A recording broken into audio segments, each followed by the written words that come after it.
सात संगत जी, प्यार से कहना जी, धन निरंकार जी। सात संगत जी, हर मानव अपनी जीत के लिए भगवान से प्रार्थना करता है, चाहे वो राजनीतिक दौड़ हो या फिर आध्यात्मिक दौड़ क्यों न हो, किसी भी क्षेत्र में हो, किसी भी विभाग में हो, पर अपनी ही जीत, चाहे खेल का मैदान ही क्यों न हो, अपनी जीत चाहता है। परिवार के सदस्यों के बीच भी अपनी जीत चाहता है कि सब परिवार में सबसे ज़्यादा मेरा ही सम्मान रहे। चाहे वो पिता हो तो हर परिवार से सम्मान चाहता है, पुत्र हो सबसे वो सम्मान चाहता है। हर जगह सब लोग अपनी अपनी जीत की ही कामना करते रहते हैं और इस जीत के कारण साथ संगत जी, चाहे वो लड़ाई का मैदान हो, जीत के लिए ही कितने हार सहते जाते हैं, कितने कष्ट उठाते जाते हैं। ये सब केवल अज्ञानता के कारण होता है। साथ संगत जी, अगर कहीं लड़ाई के मैदान से हजारों लोगों को मारकर घर आ जाए तो इसे जीतना नहीं कहते। परिवार में अगर सभी को दबाव देकर अपने को ऊंचा बना लेने से इसको प्यार नहीं कहते, इसको सम्मान नहीं कहते। चाहे वो किसी भी क्षेत्र का है, अगर हम पैसे से जीत खरीद लेते हैं तो ये जीत नहीं, ये हार है। साथ संगत जी, जीत तो वहाँ होती है, संतों का ये मत है। सद्गुरु हर समय यही संकेत किया है कि जो अपने मन पे विजय प्राप्त कर लेता है, वो कहीं किसी क्षेत्र में वो हर समय जीत कर ही आता है। साथ संगत जी, महापुरुष उदाहरण देते हैं भगवान बुद्ध को कि अशोक सम्राट जैसे राजाओं को कैसे उदाहरण देते हैं कि जो अपने मन को जीत लेता है उससे बड़ा कोई महान नहीं होता।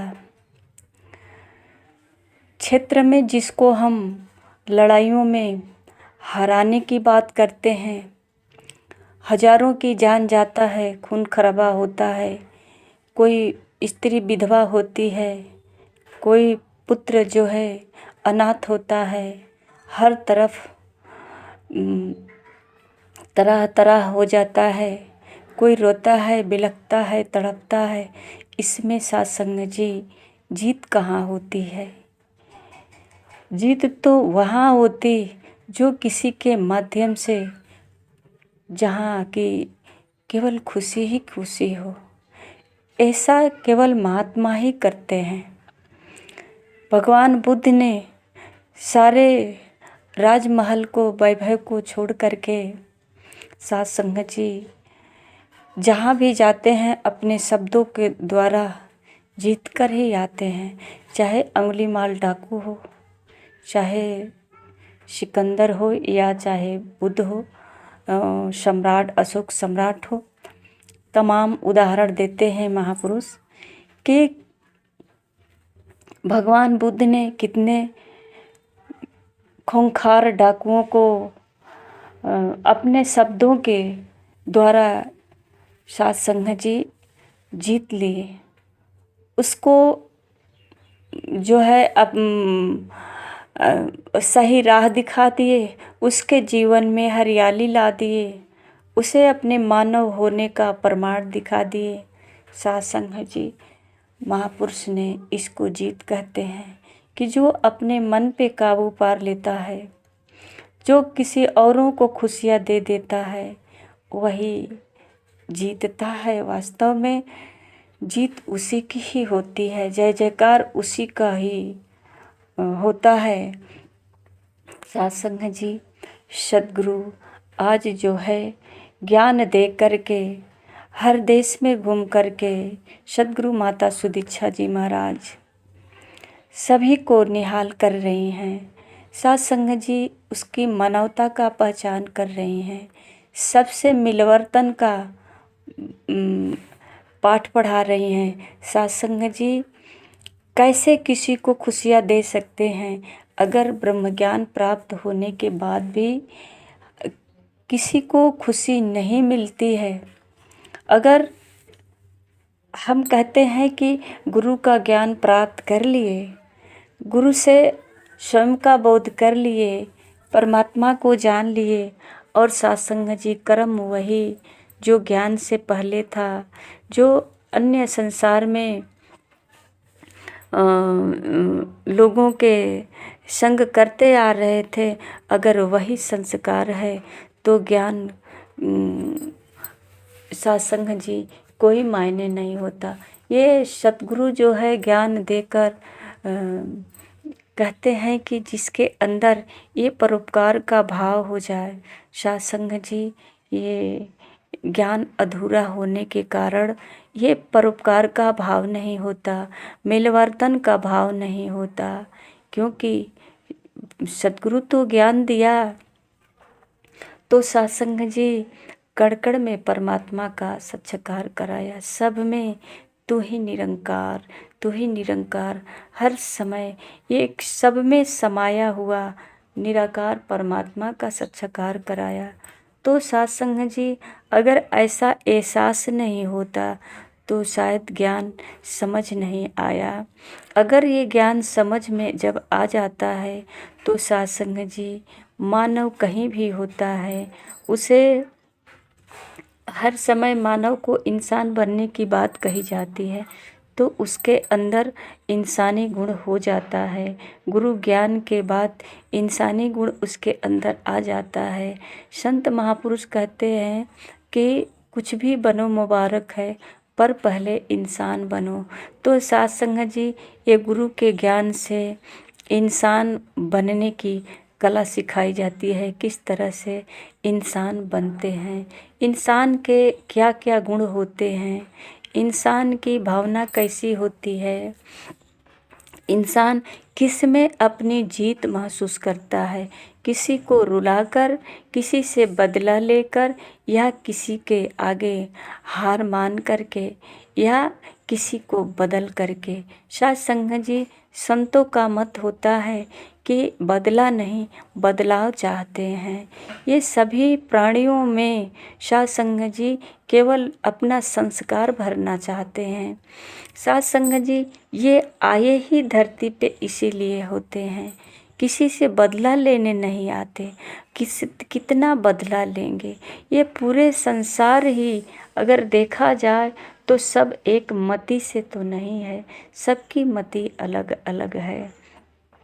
पर सत्संग जी सबकी मति अलग होने का कारण है कि सब लोग अलग अलग देख रहे हैं अपने को, और केवल तू और मैं का भाव अलग अलग चलता रहता है। सत्संग जी यहाँ जो है सतगुरु ज्ञान देकर सब में एक ही, एक को जानो, एक को मानो, एक हो जाओ, सिर्फ यही भाव सबके अंदर होता है।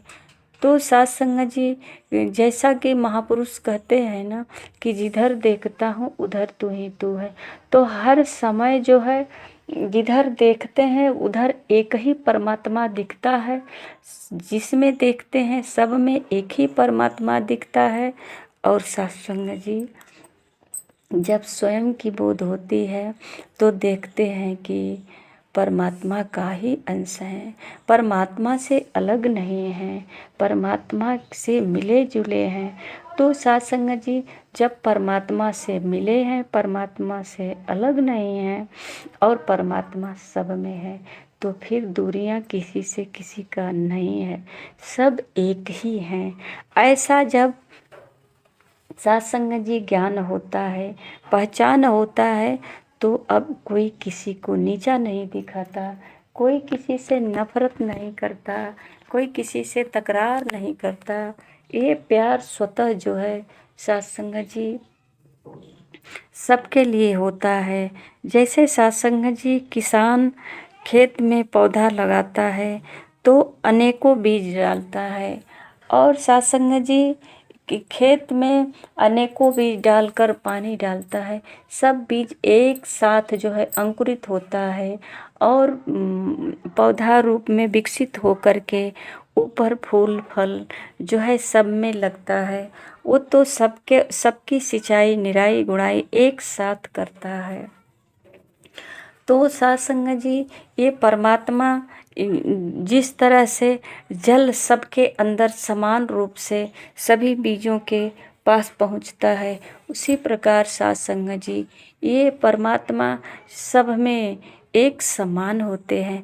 चाहे वो किसी भी बिरादरी का हो, किसी भी अपने को धर्म मानता हो, चाहे वो देशों विदेश कहीं भी हो, एक ही ब्रह्म है, एक ही परमात्मा है और सब में है, कोई अलग नहीं है। सत्संग जी अगर कोई राज बदल दे, कोई गांव बदल दे, देश बदल दे, घर बदल दे, मोहल्ले बदल दे, पर सत्संग जी परमात्मा नहीं बदलता। परमात्मा सबका एक ही है। और ये ज्ञान जब सतगुरु के द्वारा प्राप्त हो जाता है तो सत्संग जी जहाँ जाते हैं वहाँ केवल तू ही तू हर समय परमात्मा ही दिखाई देता है। सब जगह परमात्मा ही दिखाई देता है। इससे महापुरुष सबसे प्रेम करते हैं, सबसे मिलजुल करके एक साथ बैठ करके प्रसादा करते हैं, प्यार से बातें करते हैं, मिल वर्तन का भाव हर समय बना रहता है। और सत्संग जी ये दैवी गुण सबके अंदर भर जाता है, और सत्संग जी किसी के अंदर किसी के प्रति नफरत का भाव नहीं होता है, और ना ही किसी को नीचा दिखाने का भाव होता है। कहते हैं संसार जी अपनी बाड़ी में फरमाते हैं कि संत वही है नाम बिना जिन्हें दूजे का विश्वास नहीं। संत वही है नाम बिना जो जीते एक भी श्वास नहीं। दिन और रैन संत सर्वदा यश प्रीतम का गाते हैं। नाम की औषधि पी पी मन के सारे रोग गंवाते हैं। सत्संग जी जो मन में इंसान एक शरीर में बीमारी है, उसी को बीमारी सिर्फ समझता है कि यही एक बीमारी है सत्संग जी। पर संत कहते हैं कि एक मन में बीमारी जो है लोभ का, लालच का, ईर्ष्या का, द्वेष का, ये सब बहुत भयंकर बीमारी है। और सत्संग जी ये बीमारी किसी गंगा में नहाने से नहीं, नदी में नहाने से नहीं, तीर्थ करने से भी नहीं दूर होता, व्रत उपवास करने से भी दूर नहीं होता। ये बीमारी इससे तो और जकड़ता जाता है, इससे दूर होता है तो सिर्फ नाम के आधार पे, जो कि रामायण की चौपाई दोहराते हैं ना कि कलयुग केवल नाम आधारा, सुमेरी सुमेरी नर उतर ही पारा। तो सत्संग जी ये महापुरुषों का अध्ययन है कि एक नाम का आधार ले करके जो नाम का अपने अंदर जाप करता है, अपने अंदर जाप करने से ये जो है इसके अंदर का जितने मय का बीमारी होता है, लोभ का बीमारी होता है, अहंकार का बीमारी जो होता है, ये सब धीरे धीरे सत्संग जी खत्म हो जाता है। और विश्वास अपने सतगुरु पे, इस नाम पे करके अपना जीवन सुखमय कर लेते हैं। ये कहते हैं नाम औषधि पी पी करके इसी नाम के आधार से जीते हैं, इसी नाम के आधार पे मरते हैं। सत्संग जी ये नाम ही इनके लिए धन दौलत सारी खुशियाँ सब कुछ है। नाम हरि का, हरि के जन का केवल एक सहारा है। ये केवल नाम ही इनका सहारा होता है।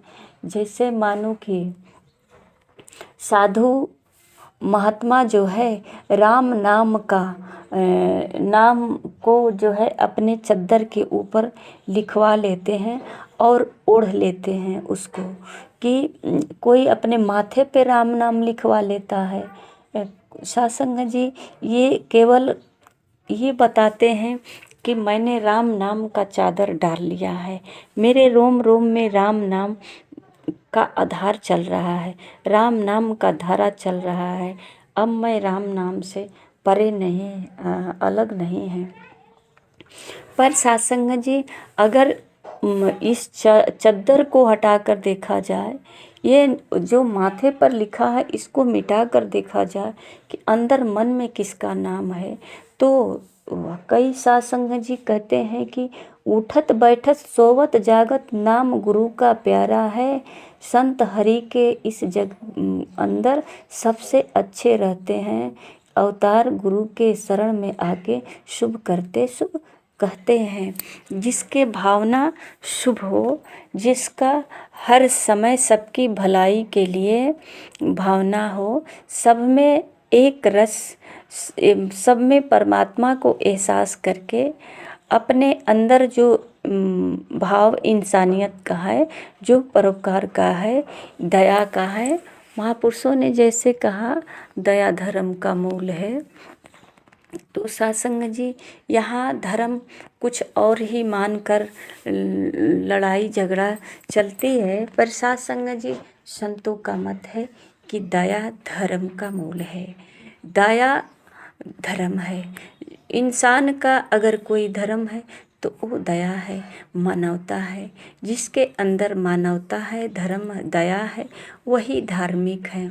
ये सिर्फ जो है सबके भला के लिए ही सोचते हैं, सबके परोपकार के लिए ही सोचते हैं, और इनके अंदर मिलवर्तन का भाव है। ये कहीं भी होते हैं, सबको एक ही परमात्मा का मान करके सबसे प्यार से बातें करते हैं। सबको जो है अपने जैसा कि कहते हैं कि जो नर अपने प्रभु को जाने प्रभु के जैसा हो जाता है। तो साध संगत जी जो प्रभु की पहचान कर लेता है और स्वयं की पहचान कर लेता है, तो दोनों एक ही होते हैं। प्रभु सब में होते हैं, तो प्रभु सब में होते हैं, हमारे अंदर भी है, हम प्रभु के अंदर हैं, तो सब एक ही हो जाते हैं। ऐसा भाव साध संगत जी जब मन में बस जाता है, तो इनके लिए न कहीं हार होती है, न कहीं जीत होती है। हर समय ये आनंद ही आनंद में डूबे होते हैं, और इनका जीवन एक सरल सहज स्वभाव बन करके, ना इनको बाहरी किसी का अपशब्द का फिक्र होता है, न प्रशंसा का, न इनको कहीं से जस की ज़रूरत होती है, मतलब कि न इनके लिए हार है न जीत है। इनको ये संत के जो अंदर भाव है, ये सिर्फ इनका ये लक्ष्य है। जैसे कि चंदन का जो अंदर जो सुगंधित है, ये कुल्हाड़ी को नहीं कहता कि मैं तुझे अपनी सुगंध नहीं देंगे। कुल्हाड़ी काटती है चंदन को, तो कुल्हाड़ी भी सुगंधित हो जाती है, उसका स्वभाव सुगंध देना ही है। तो साध संगत जी इसी प्रकार महापुरुष उदाहरण देते हैं कि चंदन के तरह ही, चंदन में सर्प जो है अपनी विष की गर्मी को जो है ठंडक पाने के लिए, गर्मी से राहत पाने के लिए चंदन के वृक्ष में कहते हैं कि वो लिपट कर रहता है। तो साध संगत जी अगर चंदन के वृक्ष में सर्प लिपट कर रहता है, तो ऐसा नहीं कि चंदन का वृक्ष विष बन जाता है, वो चंदन ही रहता है, उसका सुगंध रहता है। इसी प्रकार साध संगत जी जो सतगुरु के द्वारा ज्ञान प्राप्त करके ब्रह्मज्ञानी संत होते हैं, उसके अंदर साध संगत जी ये सतगुरु का संस्कार, मिलवर्तन का भाव, प्यार का भाव, परोपकार का भाव, ये कूट कूट भरा होता है। इनके पास चाहे जैसा भी परिस्थिति हो, जो जहाँ जिस स्थान पे रहें, इनके अंदर वही सुगंध जो सतगुरु ने भरा है। हर समय वही सुगंध छिड़कते रहते हैं, चाहे इनको कोई गाली दे, चाहे इनके साथ जैसा भी बर्ताव करे, इनकी पहचान इनका सुगंध, इनका परोपकार, इनका प्यार, इनका नम्रता, सहनशीलता जो भाव है वो चंदन की तरह हमेशा बरकरार रहता है। साथ संगत जी, प्यार से कहना जी, धन निरंकार जी।